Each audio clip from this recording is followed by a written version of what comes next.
Can you all see my screen? And is the volume okay?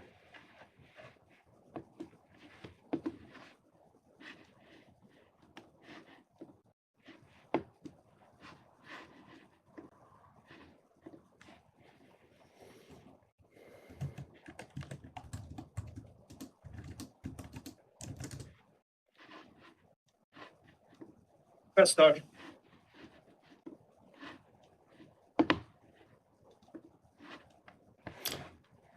Cool. Hi, everyone. My name is Tony Chin. I'm a technical co-founder, chief scientist from Forever.ai. We are early stage startup specializing in voice AI agents. I was previously with Lyft and Didi. So in this part of the tutorial, I'm going to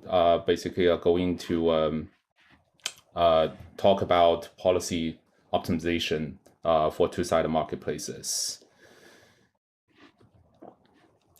So a two-sided marketplace involve two different user groups whose interactions are enabled over a platform that provides a distinct set of values to either side. And in such a market system, like one side's participation depends on the value created by the presence of the other side of the platform. And two-sided market platforms must acquire enough users on both sides in appropriate proportions to generate values to either side of the user market. So in this part of the tutorial, then we dive into 5 major classes of problems that's crucial for the marketplace efficiency as well as user experiences.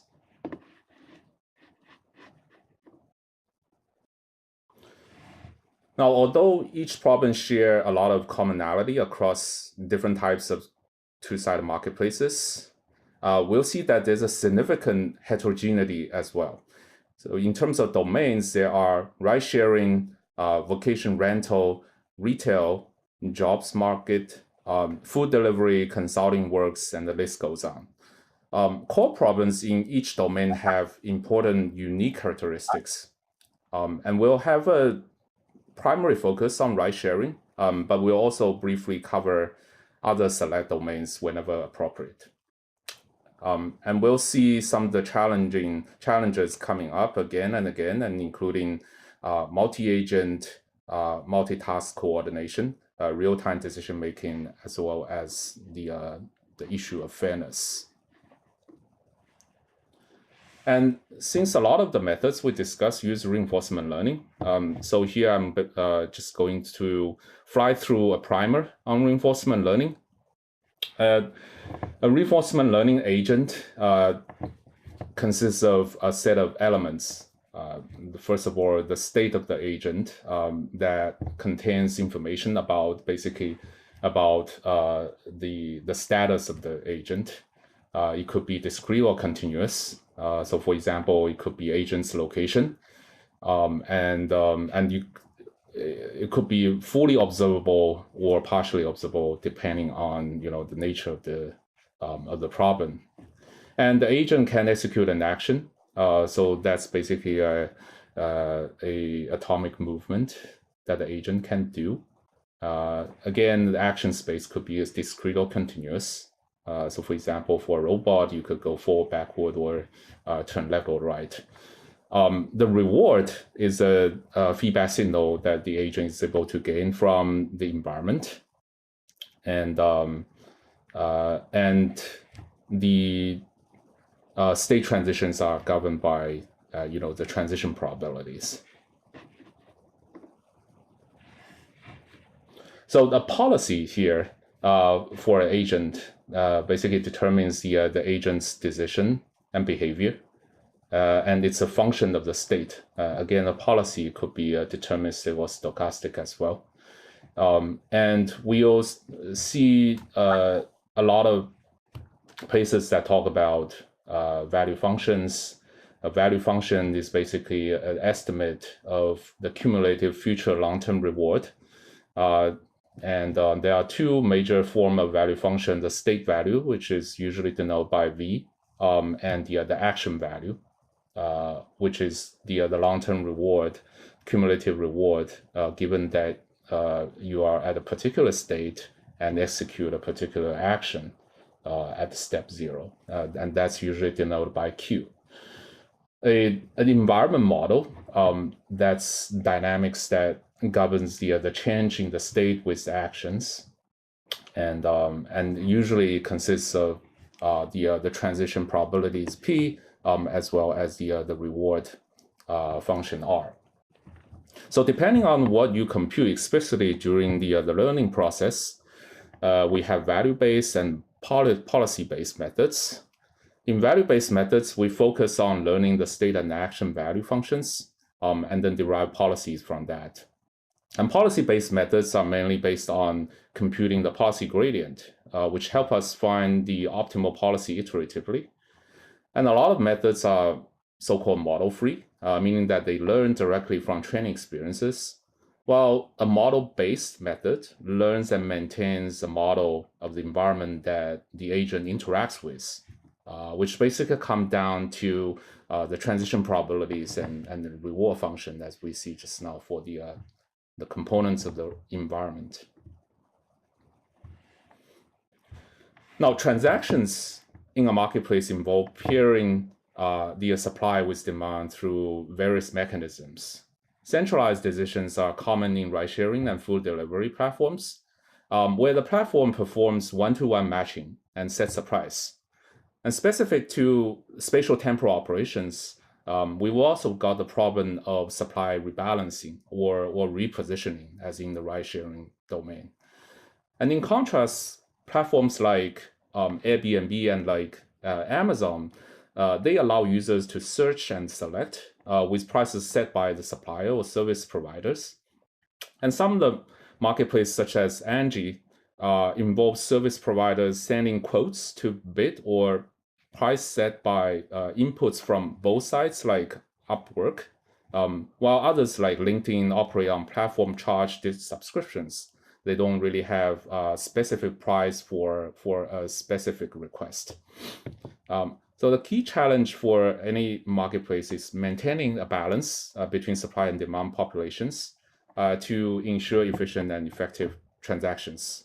Because the value, as we said, the value of the platform of either side, supply seller, as well as demand and buyers, the value depends on the availability of the other side. And this requires optimizing incentives, pricing, as well as matching policies. We'll start from online matching, which is quite specific to spatial temporal operations like ride sharing. So let's take a look at the ride sharing marketplace architecture first. Right. So the customer basically first comes into the platform with an inquiry, or we usually call it a ride intent, which usually in the form of origin destination, and in some cases time as well, if it's a reserved ride. And the platform then, based on those information, give a quote to the customer. And if the customer is happy about the price and select that service, then that intent is converted into a ride and goes into the system. And now the platform tries to match that request to an available driver, basically selecting a driver from the pool of idle vehicles. And that's the matching process. The platform does that for every open order, as well as every idle driver is in the pool. And after the matching is done, the driver is now trying to transport the customer to transport the rider to the destination. And then you'll have the routing module comes in to provide turn-by-turn navigation until that trip is done. Right? And afterwards, the driver becomes available again and enters the idle vehicle pool again. And for some of the idle vehicles, we'll see later on that the platform may choose to give repositioning recommendations to proactively move those idle vehicles around for a better outcome in the future. So here on the right-hand side, I'm showing some sample screenshots of an intent at two major rideshare platforms. Rider provides origin destination, and the platform returns a quote for each of the service in the list of available ride services.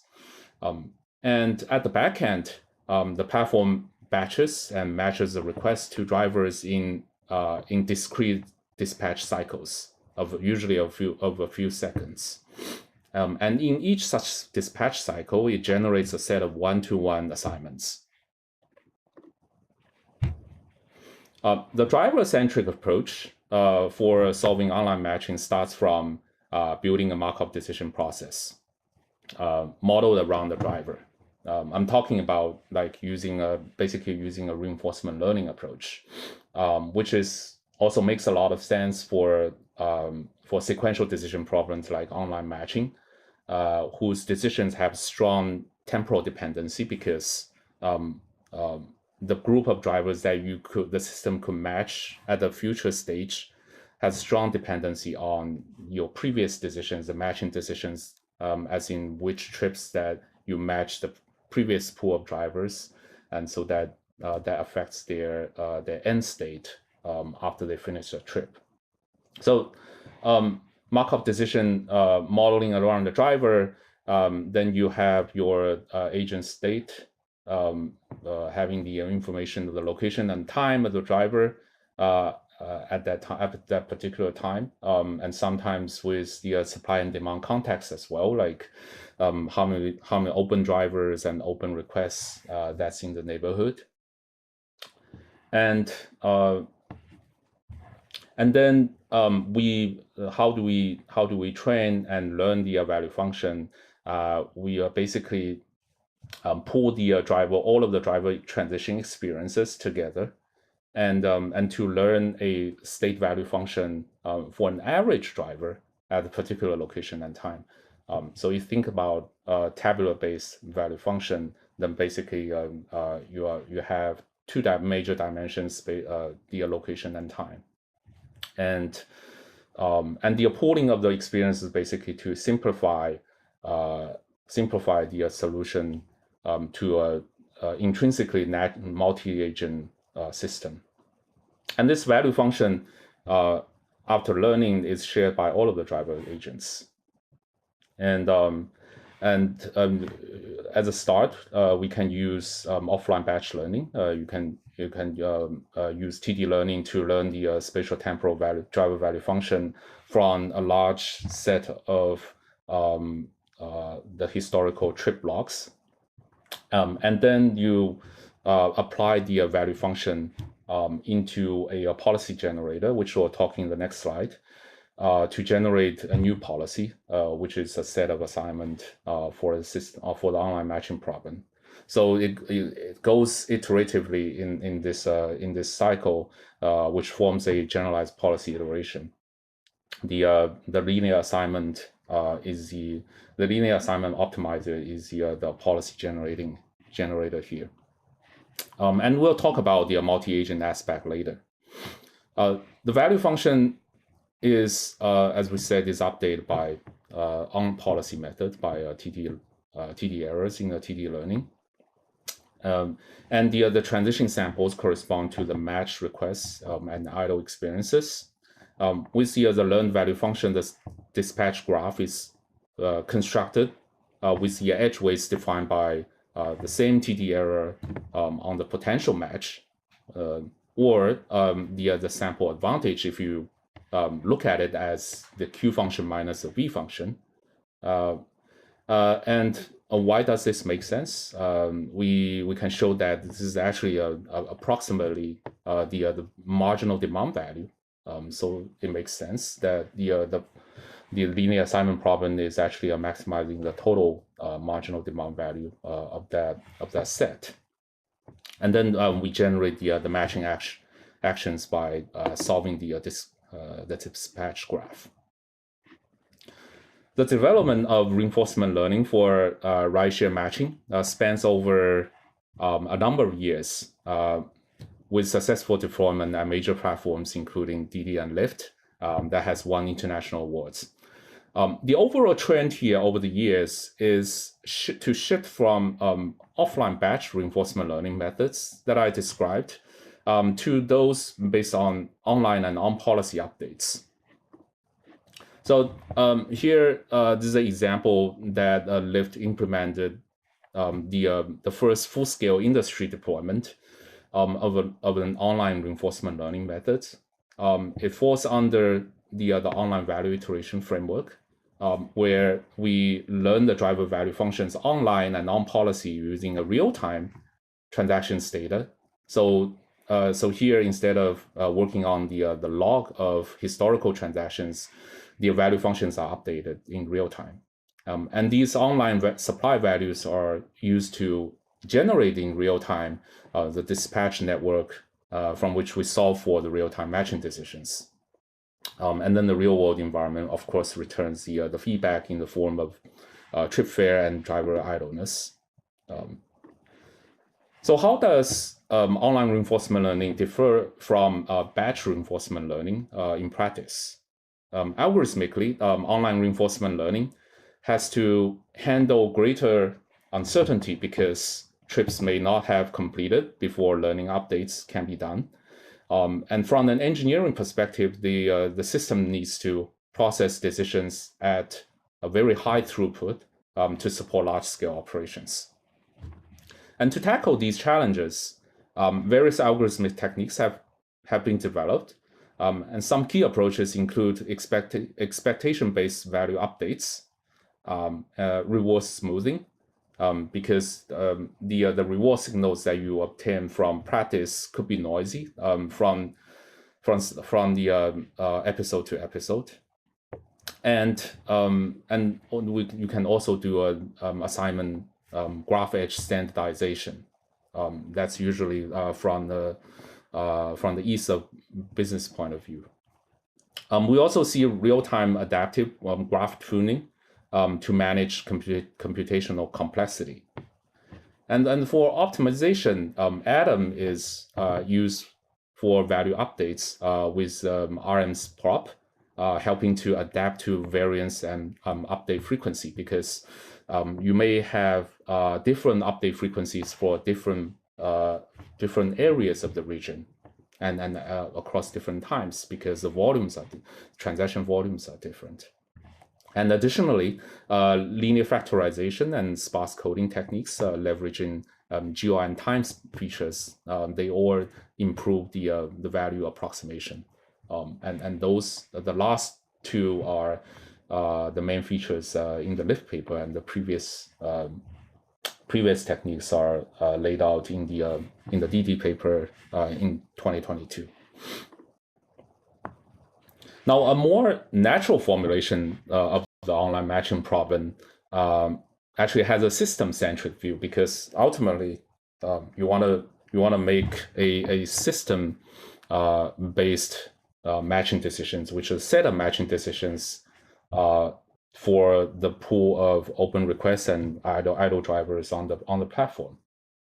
So here it usually involves modeling a single agent that's modeled around the platform, which has a global state context. It usually has supply and demand over all grid cells, as well as other relevant informations like waiting times and number of intents in each of the grid cells in the global view.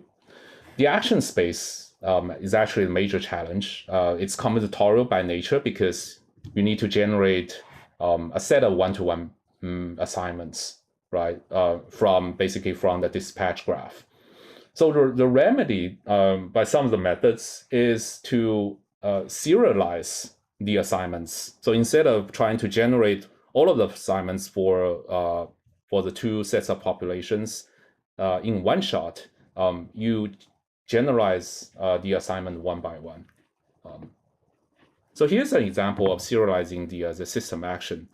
The state space includes current time, vehicle status with destination and ETAs, and ride requests between origin-destination pairs. The action space consists of matching drivers to requests. It could be to reposition the driver or make the driver remain idle. The system follows a sequential decision-making process where actions are decomposed into atomic trip assignments, updating the state as vehicles are assigned.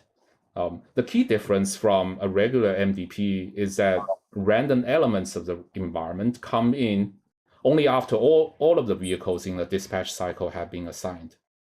So basically, for all of those smaller circles in that diagram on the right-hand side, you don't have, the environment doesn't have the random stochastic elements coming, which is in the form of the stochastic demand. So as you go through the smaller circles, basically the environment stays the same, except the differences that are made by the assignment of the drivers. So this kind of a model allows learning by popular reinforcement learning methods like PPO objective. And in this particular method, you use the Monte Carlo rollouts for estimating the advantages that's required in the PPO algorithm. Now, going beyond the offline learning paradigm, by training end-to-end in the simulation environment, then more sophisticated architectures are also possible. Right? And it's natural to look at the ride-sharing problem as a multi-agent system, where each driver or local region is an agent.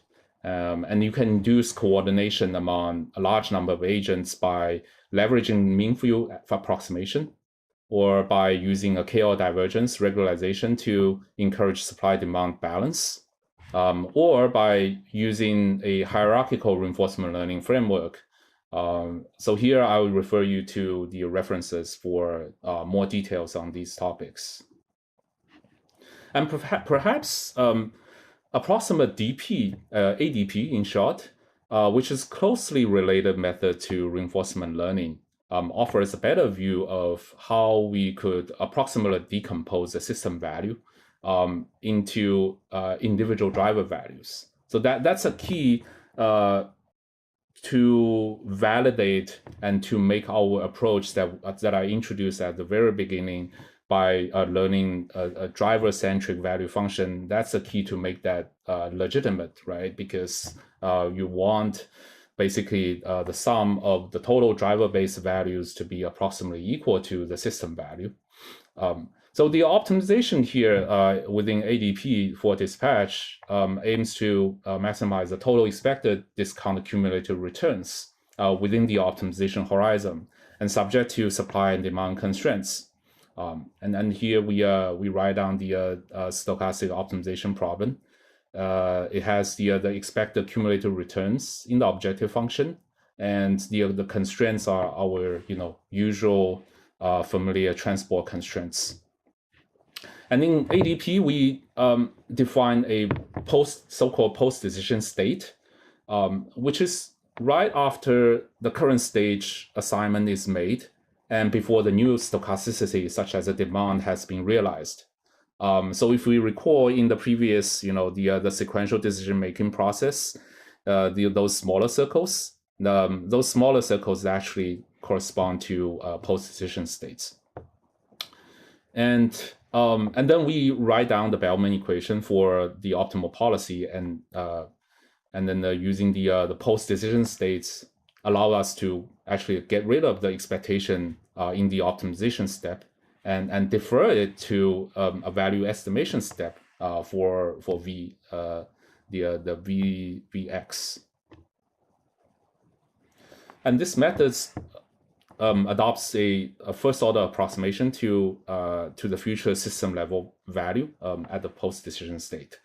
And then the system value is linear in the supply units, and the linear coefficient basically represent the marginal contribution of the driver at a given location and time over a future horizon.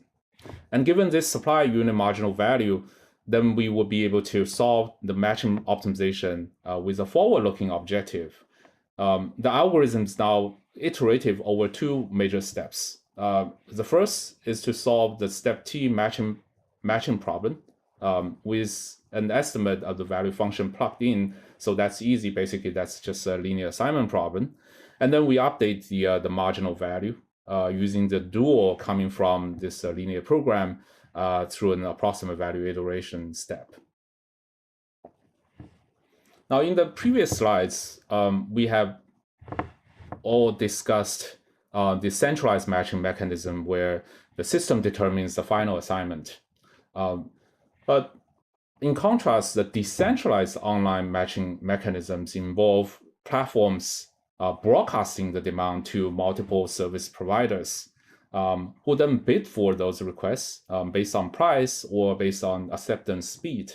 And in some cases, the buyer or the requester may have the option to do a final selection. And this approach is used in some early stage ride-sharing platforms, for example, Didi or Lyft and Uber in the very early years, as well as other applications even nowadays, like for home renovation projects or consulting projects, such as Angie and Upwork. There are other variations, which we'll talk about as we go into search recommendations and pricing. So let's look at an example of optimizing demand broadcasting in ride sharing. So as I mentioned, although demand broadcasting is not the primary matching mechanism for ride sharing platforms nowadays, this work still offers insights to other non-ride share marketplaces. So the main problem is to decide which drivers to broadcast the demand to, right? And in this case, we are interested in the maximum to maximize the total completed rides, not just immediate matches. So nearest drivers broadcasting is suboptimal, and dispatch time and cancellation may be high.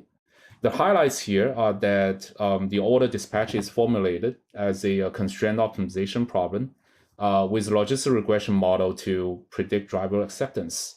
And then the hill climbing algorithm is used to optimize the global success rate. Now we go on to supply rebalancing or repositioning. This is a topic specific to marketplaces involving spatial temporal operations, such as ride sharing, or you could see that in food delivery platforms as well. The motivation for supply repositioning is to proactively relocating those idle drivers to improve individual or system level income performance.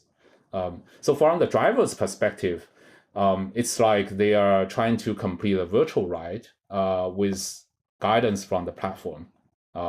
And usually such virtual rides, repositioning rides, are not long trips. Because if you ask the driver to reposition without a rider, without a revenue, usually the acceptance rate will be low, right? So usually the feasible ones are those relatively short in distance.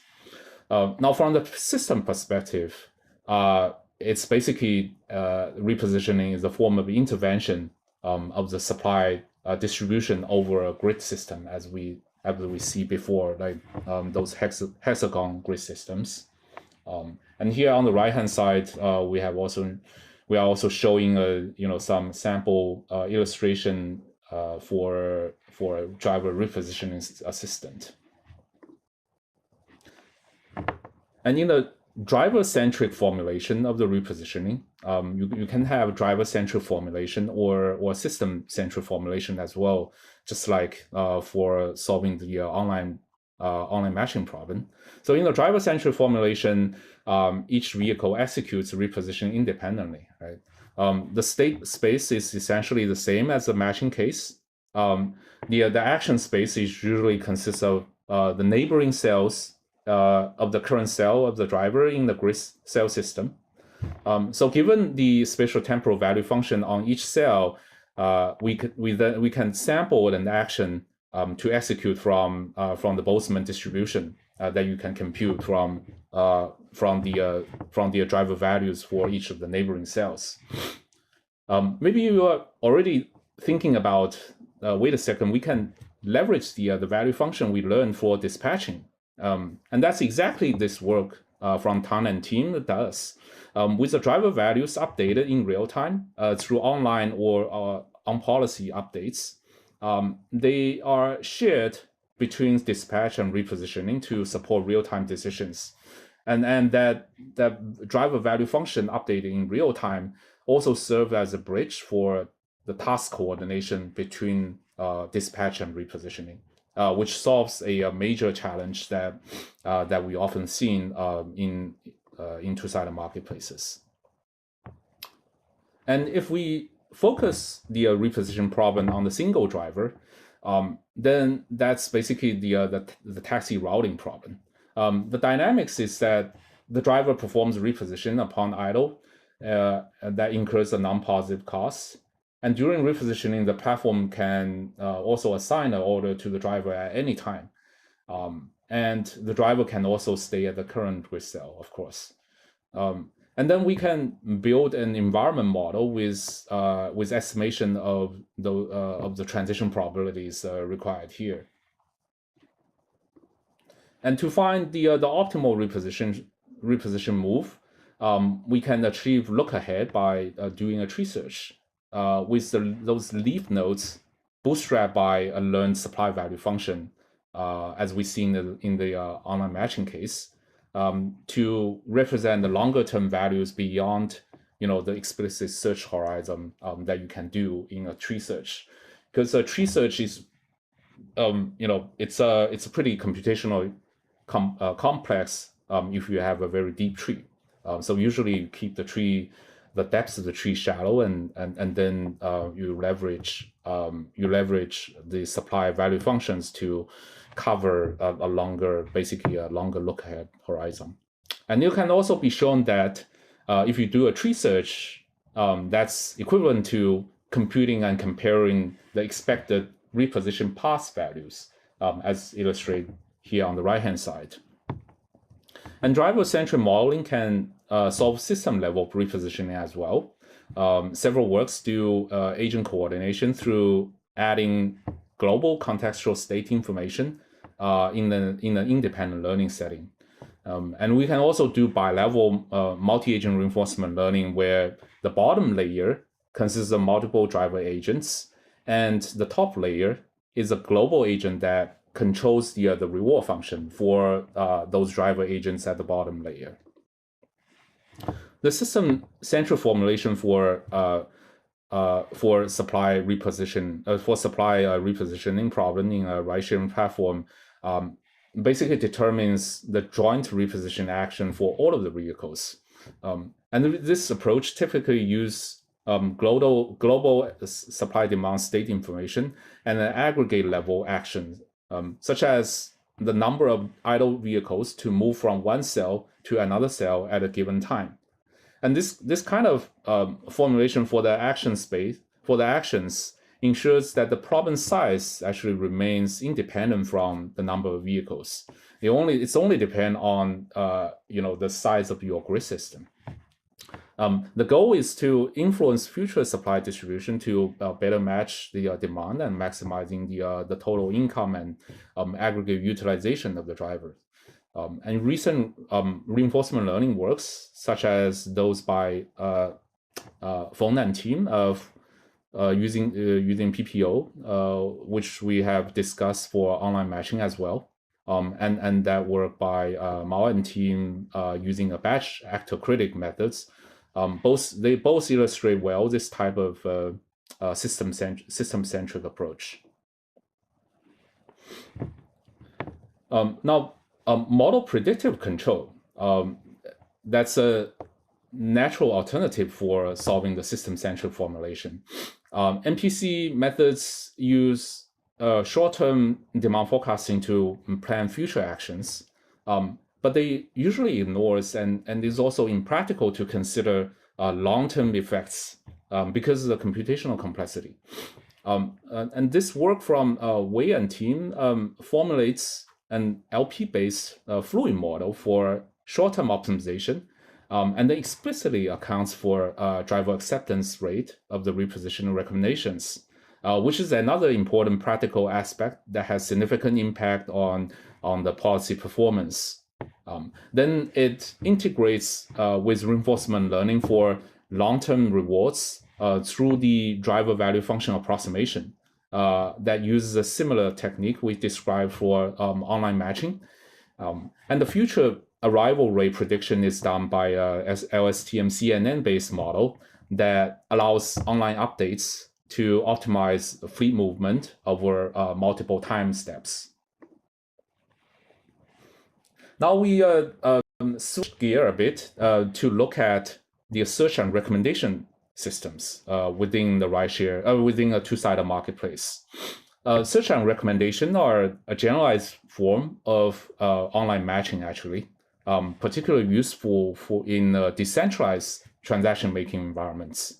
Remember that for rideshare, the transactions are centralized, determined in the centralized manner. In the centralized system like rideshare, the search function actually essentially collapse into online matching, right? And this decentralized system, they present relevant supply options to demand and relevant requests to service providers, and that's tailored to specific domains. And for example, in retail, they personalize product rankings from different vendors. And in vacation rentals like Airbnb, they optimize property visibility.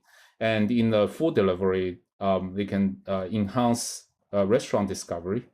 And unlike the online matching case, which presents a single option to the buyer or the requester, search and recommendation systems present multiple service providers and allow the buyer to make the final selection.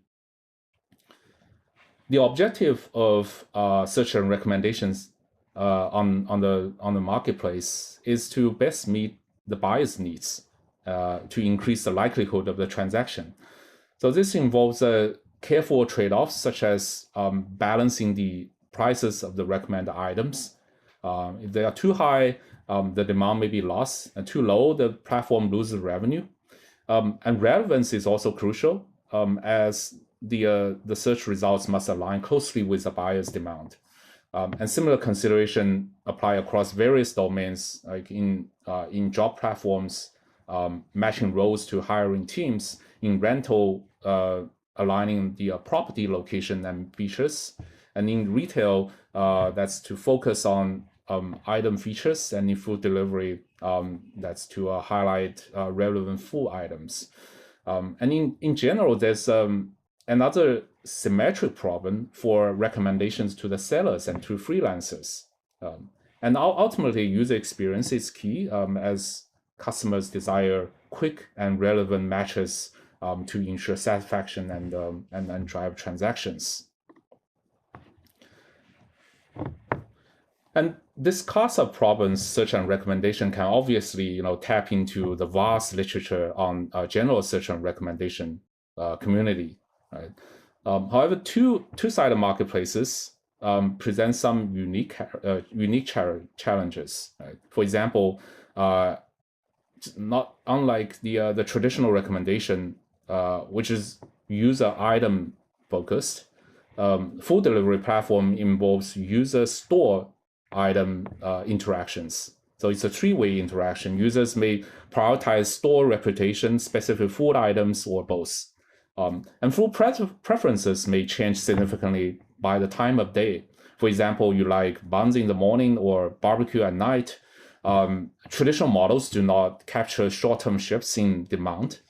Some key highlights of this work on Meituan includes the dual interaction aware model that separates user store and user food interactions into distinct graphs, and the time-based decomposition module that captures period-specific preferences, like for example, morning, noon, night, and late night. And also there's the time-aware gating mechanism that learns shared and period-specific behavior to improve the recommendations. And this is another example from Instacart. Instacart manages a vast catalog exceeding 1 billion products across diverse categories.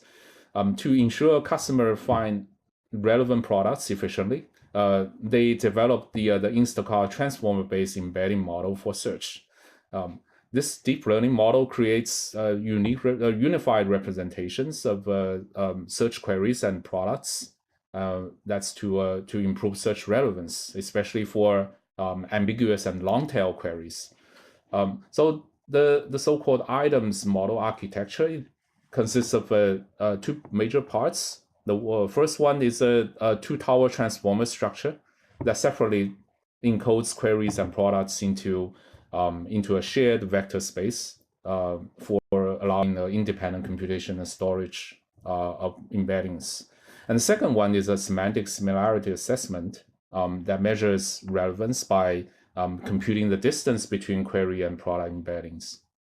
And the model is fine-tuned using Instacart's search impression logs, learning from both positive and negative pairs. Now, besides relevance, fairness is another problem showing the unique and characteristics for two-sided marketplaces. So the so-called two-sided fairness, if you basically the problem here is that if you focus on maximizing customer satisfaction, that often leads to unfair exposure distribution for producers, and overexposure to popular producers or underexposure to the less popular ones that have negative impact to marketplace sustainability. And on the other hand, if a producer-centric design may again harm customer experience, so that's a trade-off. And Petro and team here propose the two-sided fairness based on two key principles: the maximum share (MMS) that guarantees that every producer gets a minimum level of exposure, to ensure that the smaller, newer producers are not entirely overshadowed by the popular ones. And the second one is an envy fee up to one item, EF1, that ensures that if a customer envies another one's recommendation list, then removing one item from that list will make them equal or better off. And the algorithm goes in two basic steps. First, to align the products to ensure fair exposure among these producers. And step two is to allocate recommendations in a way that minimizes customer envy. And here we've also noted another work on two-sided fairness for ride-sharing domain, and you can check out the reference. And the work of Yuan Senjax focuses on detecting and quantifying algorithm bias on LinkedIn. That's a job platform. So their motivation is more societal, that algorithm influence who gets recommended for job opportunities, connections, services, and biased recommendations can reduce opportunity for underrepresented groups. So there's a need for a fairness metric that separates algorithmic bias from human biases. And they develop. Sorry. Is there a question? Yeah, they develop a fairness test based on the so-called marginal candidate outcomes. So instead of looking at the raw recommendation score, the MCO examines whether candidate with similar skills and qualifications get disproportionately different visibility in the recommendation system. And so this work basically helps to separate the algorithm bias from human bias through establishing this set of new metrics for measuring bias or fairness. And depending on the type of marketplace, pricing decisions can be centralized or decentralized. And in centralized systems, like ride-sharing platforms, the platform sets the price for each request and determines the corresponding pay for the supply. And this approach ensures consistency and control, over pricing for global optimization. And in decentralized mechanisms, such as vacation rental, retail, and consulting projects, sellers or service providers set their own prices for the services they offer, and often with the guidance from the platform. And service providers may also bid for specific requests in a demand broadcasting mechanism, as we have seen in the previous slide. Or the buyers can set the pay for the requests, allowing service providers to decide whether to accept them or not. The dynamic pricing in the centralized ride-sharing platform involves spatial temporal pricing strategies to optimize profits. So research by Chen and team, they explored using reinforcement learning to set the per kilometer rates for excess mileage and driver wages within the hexagon grid systems. And a global decision maker uses the state information such as the number of open requests, vacant and occupied vehicles, and historical demand to make pricing decisions. This approach considers different elasticity functions for riders and drivers within the environment. The objective is to maximize total profits by dynamically adjusting the prices based on real-time historical data. And then learning is achieved by PPO algorithm, as we have seen similarly for a few methods what we see for the other problems. And price changes influence demand distribution, right? Which impacts dispatch outcome even with the same driver group and matching policy. So dynamic pricing in a centralized ride-sharing platform often involves joint pricing with online matching, where prices are adjusted dynamically based on percentage movement from the base price to maximize long-term cumulative returns. And pricing decisions can be learned using, in this work, it's learned by using the contextual bandits on the set of discrete price adjustments. And the long-term value is calculated by considering the conversion probability and the trip value derived from temporal difference errors based on supply values. So this work highlights such integration of contextual bandits with TD learning and for a very effective joint pricing and dispatch strategies.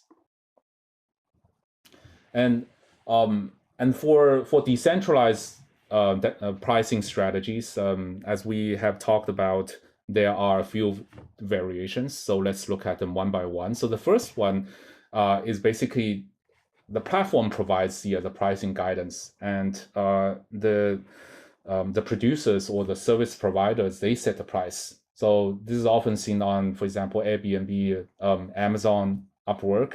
So the service providers or the sellers here, they have a set of preset services that they sell or they offer, and they set their own price or outlet rate to be shown to the buyers.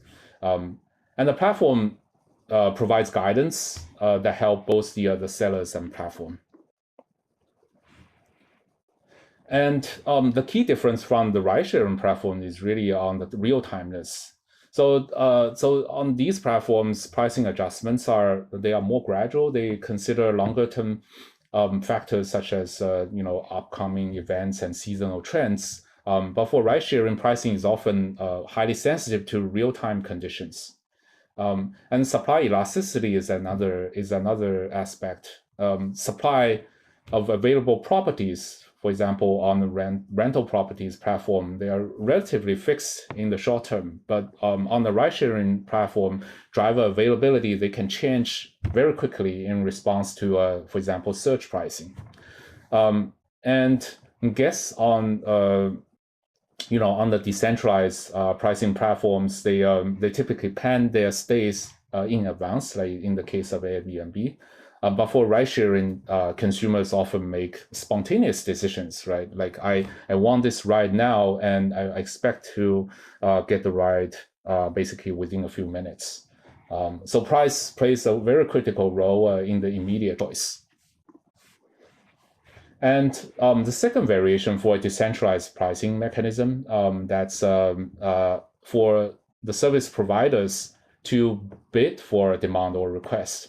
So as I mentioned, in the early days of rideshare, we often see this kind of a mechanism, and even nowadays, like for contractual projects, you can see that contractors go onto the platform. They bid for contracts, which is basically published by homeowners or other business owners, and they bid for project-based fixed prices.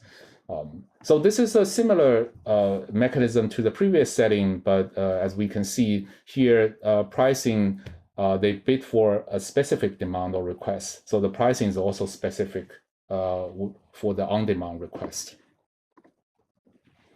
And the third variation is that buyers set the pay for a request. So some rideshare platforms adopt this mechanism. One representative one is called InDrive. This kind of mechanism, they are perceivably more fair, like because both sides have a say in the negotiation of the price. So how that works? First, the riders, they set their own price for a ride, so that's their budget, and then the drivers can either accept a decline or counter offer with their own bid, and then the riders choose the driver based on the price, based on rating, and estimate the ETA, right? And then we also see this kind of mechanism on freelancing platforms as well. Clients can set up their budgets, and freelancers submit their proposals with their specific counter offers, with their quotes to specific projects. And then finally, it's the client who makes the final decision, as in whether it's a go or no go. Now we'll go on to the last class of problems. That's the growth and incentives. Right? We'll discuss the critical role of growth and incentives in two-sided marketplaces. Balancing supply and demand, that's very crucial for platform efficiency. As we said, the value for sellers and buyers are interdependent. That requires a balanced user base. And to achieve this, we target buyers with price discounts to boost demand, and sellers with bonus pays to encourage supply, alongside non-monetary incentives like priority matching and other benefits. And incentives can be distributed in real time, triggered by real-time events such as demand spikes or rider cancellation, or in batches. Like incentives, they can be distributed in batches for precise targeting and life cycle management. And so effective incentive strategies are essential for sustaining growth and ensuring a thriving marketplace, and making balanced incentives is key to long-term success of the platform. So on the supply side, growth and incentives are managed through real-time and batch strategies. Real-time incentives, which is common in ride-sharing and food delivery, on the supply side, they include those for improving success rate of vehicle repositioning, and batch incentives such as ride streaks in ride sharing or bonuses for completing a set number of deliveries in food delivery aim to boost supply side engagement. And other examples include earning guarantees for new participants or seasonal promotions in vacation rentals. And optimizing these incentives involves decisions on the incentive structure, on the amount that you give in the bonuses, on the target groups, as well as timing, like when to distribute those incentives. So to boost the supply side growth, platform often use the target-based incentives for drivers, such as ride streaks, where completing a set number of rides earns bonuses, and sometimes with tiered rewards for higher targets. And these incentives are typically distributed in a planned batch manner to take effect the next day. For example, if you distribute the night before, then that takes effect the next morning. The goal is to encourage drivers to stay longer on the platform, increasing driver hours and then overall supply. However, this approach comes with challenges, right? Including balancing the costs and returns, and ensuring targets are the targets on the ride streaks are achievable, right, to avoid negative long-term effects. And reinforcement learning specifically for policy-based methods, they have been used to optimize incentive policies and causal inference. They are employed to measure uplift effects of particular incentive designs. And recent research also highlights the importance of understanding how these incentives impact driver behavior and supply dynamics. Now, on the demand side, growth and incentives are also managed through real-time and batch strategies, same as on the supply side. Real-time incentives often include intent-based discounts, cancellation trigger discounts, or bundling offers at checkout to immediately influence buyer behavior. And batch incentives focus on supply, the customer lifecycle management, such as first purchase discounts and the tiered loyalty programs, and street-based rewards to foster longer-term engagement of the customers. And these incentives aim to attract, onboard, engage, and retain customers effectively, and are tailored for different stages.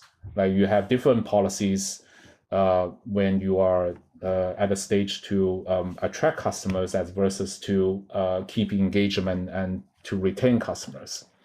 And by balancing immediate and long-term incentives, and platforms can enhance customer acquisition and retention, and to ensure sustained growth. So let's look more into real-time intent-based discounts for ride sharing. So a ride intent, it's the action of looking at a quote for a particular ODT combination. ODT is origin, destination, and time. So that's the main dimensions for a ride intent. So a ride intent is not an actual order, but it's a strong signal of potential demand. The purpose of ride intent-based discounts is to incentivize the conversion from intent to an actual ride. So effectively, it's trying to shape the spatial temporal distribution of the demand to align better with the supply distribution to maximize long-term returns. Here, long-term really means like the returns within a day, the daily cumulative returns. And similar to supply-side incentives, there are also two major problems to solve. The first one is to, in this particular case, to estimate the trip value. We can learn the online marginal demand value of a trip through TD errors on the supply values. As we have already seen, for a few times. And the second problem is to estimate the uplift in conversion probability for each possible discount amount, right? So this is usually done through causal inference. So if we recall, this is in fact, a very similar problem to the joint pricing and matching algorithm that I talked about in the dynamic pricing section, and then this is basically a specific example for the ride sharing on the real-time supply demand side incentive strategy. So yeah, that basically concludes the 5 major classes of problems for policy optimization within two-sided marketplaces. Here are a set of references. We'll post the slides online after the conference, so you can, if you are interested, you can look more into the references. And yeah. And I believe we'll have a break after this, and then after that, Chen Chun will go on to policy evaluation.